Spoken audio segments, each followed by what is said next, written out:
Presiden Prabowo Subianto akhirnya menerbitkan Instruksi Presiden atau Inpres nomor 1 tahun 2025 tanggal 22 Januari 2025 tentang efisiensi belanja dalam pelaksanaan APBN dan APBD tahun anggaran 2025. Isinya, Prabowo menginstruksikan kementerian dan lembaga melakukan review sesuai tugas dan kewenangan dalam rangka efisiensi.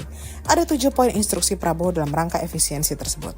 Pada poin kedua, contohnya, Prabowo menginstruksikan agar ada efisiensi anggaran belanja negara tahun anggaran 2025 sebesar 306 triliun lebih.